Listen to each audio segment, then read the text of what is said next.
Nearly 7 men and boys die every single day in Australia from suicide. That's one man or boy every 3 hours and 28 minutes, approximately. In Australia, 76.5% of all suicide deaths are men and boys, yet we don't have a Commonwealth program specifically targeted at reducing male suicide in Australia. So, in today's episode, I want to ask this question: where is Australia's male suicide reduction plan? So, let's get into this. This is quite a heavy topic, and I will try to be as concise as possible and just go through the numbers. First of all, if you're watching, thank you so much for all your support. Once again, things have been going really well for my channel, thanks to all of you. So, if you haven't already, please subscribe to my YouTube channel. Please follow me on all my social media. I'm on Instagram, Facebook, TikTok, and of course here on YouTube as well. But thank you very much for all your support. And I can't grow this channel without you. So thanks very much. But what I want to talk about today is something that's very dear to me, and I think probably a lot of people in Australia, and that is suicide deaths. So obviously 3 in 4 suicide deaths in Australia and indeed across most of the world are men and boys. So suicide, and specifically male suicide, is not some minor inequality. It's overwhelmingly male, and we just don't have anything in place to deal with that. By way of understanding the numbers, so the numbers just recently have changed, but if we go off the most well-known data that was set in stone for 2024, 2,529 males died by suicide by the end of the financial year in 2024. Okay, and so that represents a male standardized rate of suicide of approximately 18.3 males per 100,000, as opposed to for females, where it is 5.5 females per 100,000. So that represents over 3 times the amount of suicides for men and boys. Now, if this isn't seen as a serious public health issue in Australia, then I don't know what it is. Quite clearly, not enough has been done about it, particularly and most glaringly in terms of Commonwealth, state, and even local funding. Whilst there are some amazing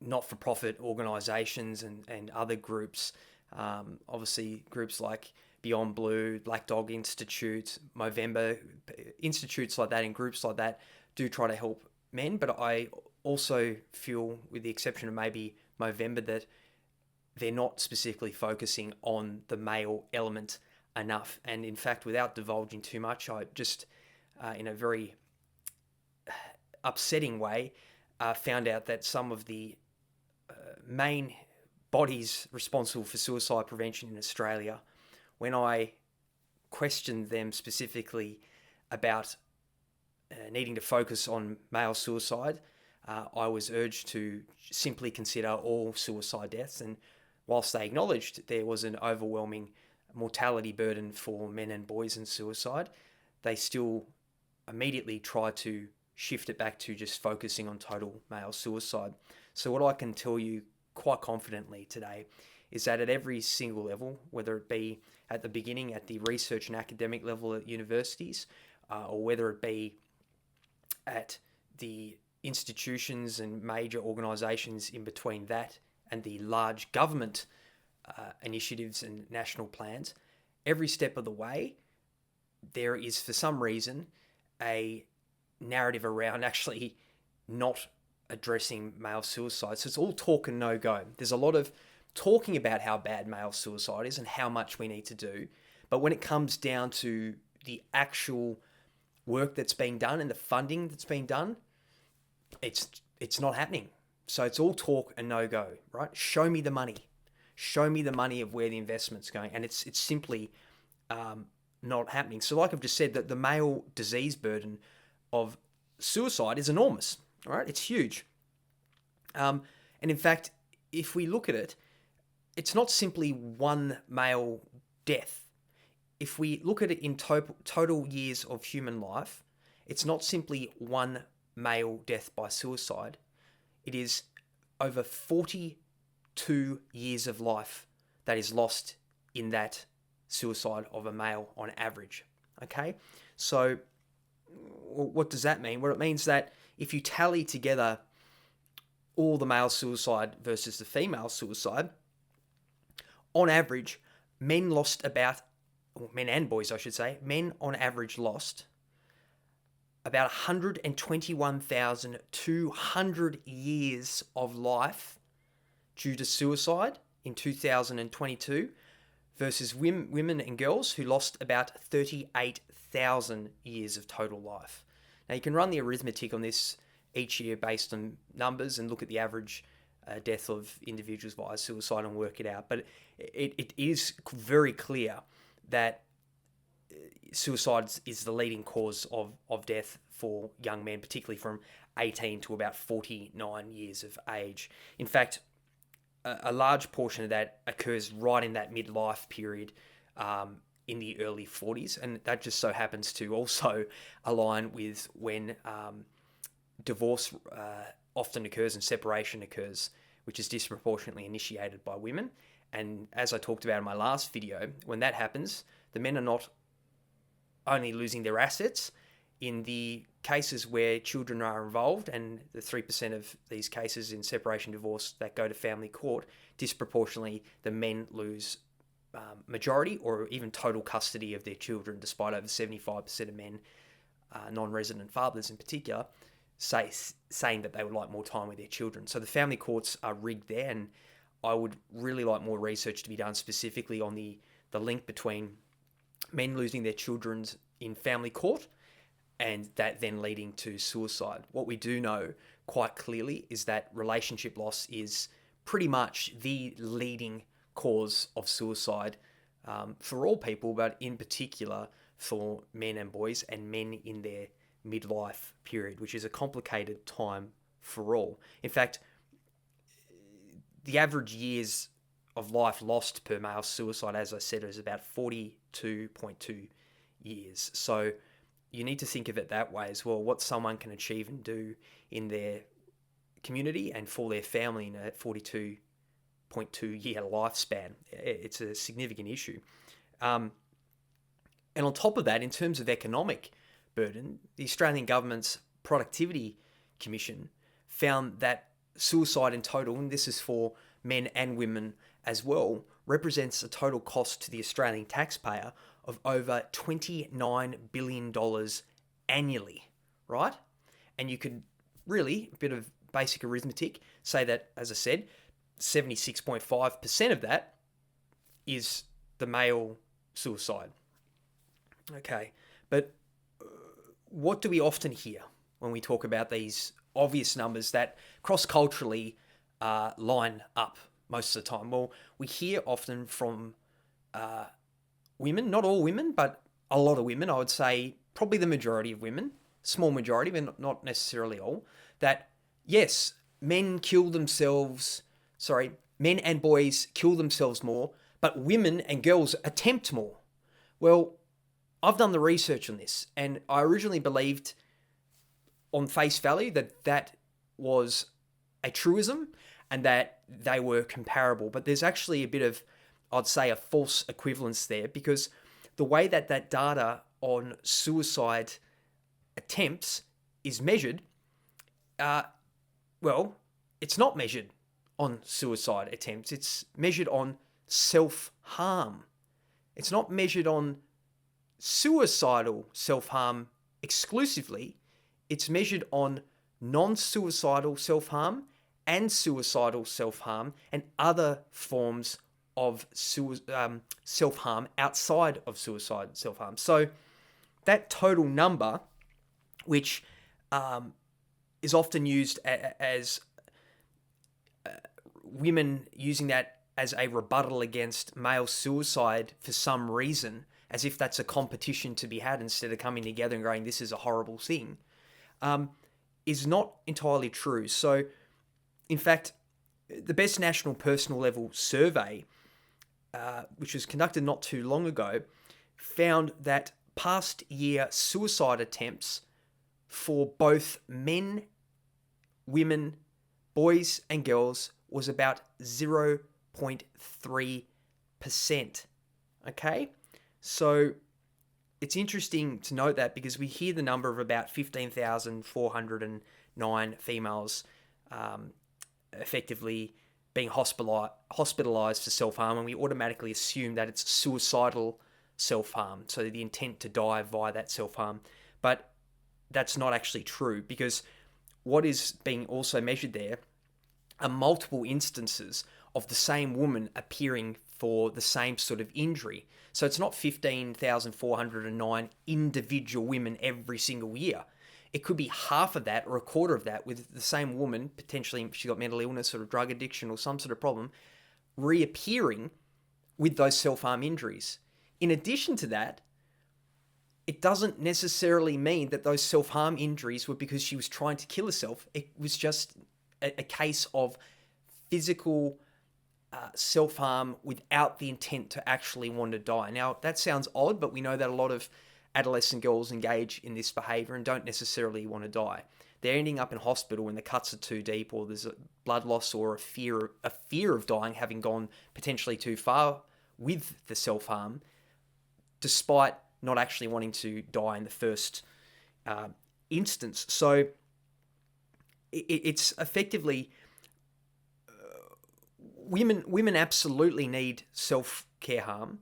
So do men. If there are more women that need self-care harm, then more of the Commonwealth budget, state budgets, local budgets, etc., should be focused in that area. If that is, in terms of public health and epidemiology, shown to be more of an issue for women, then obviously we need to target funding there to help those women. But it is just absolutely important, just to reiterate, that the rebuttal from too many women and girls that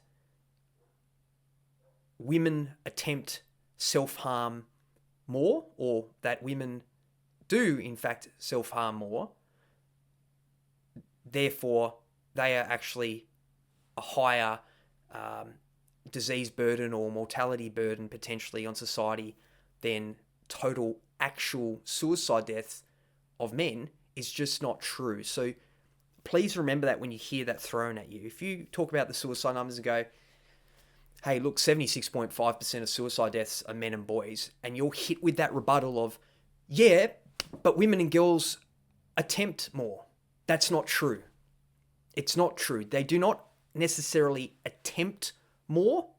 They engage in more self-harm, but that self-harm can be engaged in by the same person numerous times and be recorded by the hospitals as individual self-harm incidents. And in addition to that, those self-harm incidents don't all have to be with suicidal intent. They're just self-harm for the sake of self-harm. So please remember that. And when you hear that rebuttal, knock it down straight away. Now, if we move along, the other thing that I think is concerning, I've talked about this in one of my earlier videos, is this narrative that men and boys should just talk about their feelings, and that's magically going to make suicide rates drastically decline or in fact disappear. That's not the case. Men and boys don't operate that same way as women and girls when it comes to things like talk therapy and talking about emotion. Even the American Psychological Association has acknowledged, I think in 2018 in one of their reports, and one of my earlier short videos talks about this, that the current therapeutic models within psychology are not well adapted to helping men and boys and need to change. Men are more looking for solutions to their problems and tangible things that they can do in order to improve their life, whereas women are looking more to just talk about how they feel as a way of catharsis in the hope that they may help them as well. It just doesn't work, the just talk about your feelings thing. And what's more disturbing is when you hear some women saying, well, it's men's fault that they're dying. It's boys' fault that they're dying because they don't talk about their feelings with other boys or other men. and other boys and other men make fun of them when they talk about their emotions. Maybe in really terrible, toxic environments, yes, but to deduce and say all men and boys are like this and that there's a toxic masculinity issue around it as a general principle in the male population is not true. There are plenty of strong men and boys who do talk about their feelings, provided it is with their closest friend or confidant, right? Now, effectively, we keep blaming men and boys for failing to open up about their feelings. Yet the existing systems in place repeatedly fail to help them anyway. For example, disproportionately mental health services in Australia are ran by females. They're female dominated. In fact, about 80.2% of psychologists are women. So there are not many male spaces for men and boys to talk to when they have a male mental health related issue to talk about. And if that issue that they are experiencing, which is very likely, as we've just talked about, relationship breakdown being a leading cause of suicide, has anything to do with a woman or girl having harmed them or hurt them, then they may not feel comfortable talking with a female psychologist or a female mental health expert. Does it mean that there aren't great female psychologists and mental health experts out there? Absolutely not. That's not what I'm saying. There really are. There are plenty. In my own personal experience, I've got a great psychologist, and she's been working with me and helping me for a long time. Okay, and she's excellent. But we should have that option there. And we know in studies that having the option to pick which gender provides a better outcome or reported outcome for the person in terms of them believing that the therapy is working for them. So I think we need to understand as well that the just talk thing doesn't work. So in fact, only about 37% of men and boys who died via suicide made use of the Medicare benefits schedule, and specifically things like mental health treatment plans, which I highly recommend to all of you out there. You guys, if you're listening, if you're experiencing mental health issues, please talk to a general practitioner and ask for a mental health care plan, and you can get those Medicare rebates on up to 10 free sessions a year. It was more. Unfortunately, the Labor government reduced that down from 20 during the COVID peak, which really they should have kept at 20 for the year. So only 37% of men and boys who take their life via suicide made use of the Medicare benefits schedule, in particular, things like mental health treatment plans. Now, that's very sad. In comparison, 57% of females who died via suicide, those women and girls did make use of those services. But even still, those numbers for men and women, to be fair, are pretty sad if they were coming into contact with these services and still ended their life. That's very tragic for both men and women. But that number is 37% versus 57%. So clearly, it's in particular not working for men and boys. And the other thing to consider is only about 6% of males who died had self-harm hospitalisation occurrences leading up to their death versus about 13% of females. So even if a man is self-harming and turning up with the injury in hospital, it's not necessarily the case that they are going to kill themselves. It's about 6% versus 13%. So there is a bit of a difference there to see, but there are some studies around the opposite of that being true. So those men being more likely to kill themselves after a self-harm incident, although their total number of self-harm incidents that ended up in hospitalisation was actually less. So that's quite an interesting point to consider. But I think how do we address this as men and boys? Well, the clear thing is the dearth of research specifically focused on male suicide in Australia, and secondly, the dearth of funding at the Commonwealth level to reduce suicide prevention. So obviously, at the moment, we have the National Suicide Prevention Strategy of 2025 to 2035, and I talked about that in an earlier reel.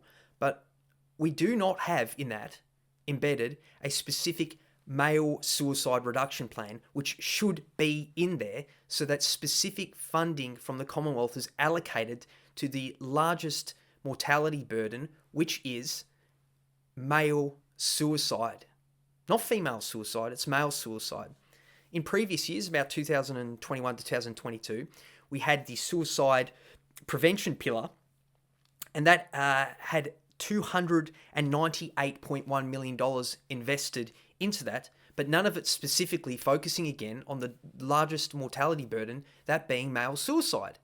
So how do we seriously address male suicide if we're not adequately funding male suicide prevention, right? We have a national plan to reduce male violence against women and children, and we spend over $4.4 billion on that over the last 4 or 5 years. It's about 1.3 or 1.2 a year to address domestic violence, which I'll talk about in my next video, by the way.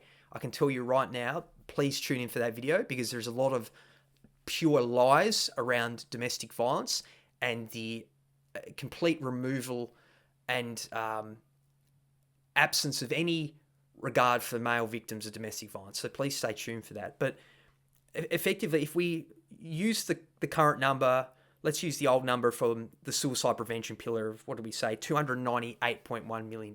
If we allocated that on a needs basis, right, then out of that, we could remove $70 million specifically for female suicide prevention, and then the rest should be focused on men at a minimum. But we also know that men are less likely to engage with programs that also likely they need more money on top of that. So it actually shouldn't be split on a person-by-person basis exactly equal. There should be actually a higher amount on top of that equal split from that total sum in order to reach more men, because the current systems aren't working. So I think that's a really important thing that I want to talk about a little bit more. But really, as I've said, it's quite clear that there are narratives around suicide prevention in Australia that sort of acknowledge at a minor level, it might be a little footnote or a caveat or whatever it might be, that yes, by the way, males are disproportionately the amount of suicide in Australia, 76.5%, as we've discussed. But hey, regardless of that, we're not going to put on our public health and epidemiology hats and go, if that's the case and that's the largest disease burden, then perhaps we should maybe allocate more funding to male suicide prevention initiatives and programs. But they won't do it. So the question has to be asked, why? And I think the question can be answered in this way, is because we have feminist and gynocentric universities that, particularly in the humanities, produce academics that then write the research and run the institutions responsible for the data that is then given to the government to point to an issue of suicide. And in that data, they reduce, remove, or avoid discussing, by virtue of making it a blanket statement about suicide, they avoid discussing specifically male suicide prevention. So until that changes, then nothing's going to change, unfortunately. It's great we have these institutions that do specifically help men, very few. It's great that we have things like Movember and those programs, but we need more men and boys. We do need to talk about these issues and speak up about them, but we need more female allies. We need more women and girls supporting men and boys on this and acknowledging the issue as well. Because quite clearly having a men's health funding component from the Commonwealth government of 32 million or whatever dollars a year is not adequate enough to address the fact that the total suicide burden in Australia is 29 billion, and that 76.5% of that is male suicide. So anyway, there's a lot I want to unpack here. I want to go into this in more detail. I am very passionate about this. but I'm aware this is a heavy topic, so I won't make this too long a video. But yeah, I think there's more to unpack here. If you are having any thoughts of self-harm or thinking about killing yourself, okay, please call emergency services, or at a very minimum, reach out to absolutely anyone you can to talk to, okay? Do not be ashamed. Mental health, depression, anxiety, mood disorders, personality disorders, all these different kinds of psychiatric issues can lead to higher suicidality, and you need to get help. Please, if you are having suicidal thoughts, do not end your story of life on that sad note. And please remember as well that if you do choose to do that, you also are ruining the story for everyone else in their life as well. So think about those you love most and don't do it, because suicide is sad and it is terrible and it is awful, but there is a level of, it's hard to say, selfishness involved, because when you do choose to kill yourself, you're leaving behind all your family. And you may think that they're better off without you, but they're not. Traumatizing them for the rest of life doesn't help. And what we know very clear from the data, I believe it's somewhere in the range of 40 to 60%, as high as that anyway, that when someone close to someone dies of suicide, particularly a family member, then it increases their probability by a significant amount that they too will take their life. So please try your best to get assistance as soon as possible. You owe it to yourself and you owe it to those you love as well. But anyway, look, that's all I've got to sort of say in this intense episode today. Once again, I really appreciate your support. Don't forget to subscribe and follow me on all my social media at Existential Evan. I greatly appreciate it, and we can work together to get our message out there to help more men and boys. And please get some more female allies involved as well. I know there are some great women and girls out there who do love and care about the men in their lives, and we absolutely need them as well. So I don't want everyone in the comment section just attacking women all the time. If you're going to criticize women and things, okay, that's fair enough, but you need to acknowledge that there are also some really wonderful women out there that are, women and girls, I should say, that are helping men and boys, all right? But anyway, that's all I've got to say in this episode. But as always, thanks for watching, and I hope you have a great day.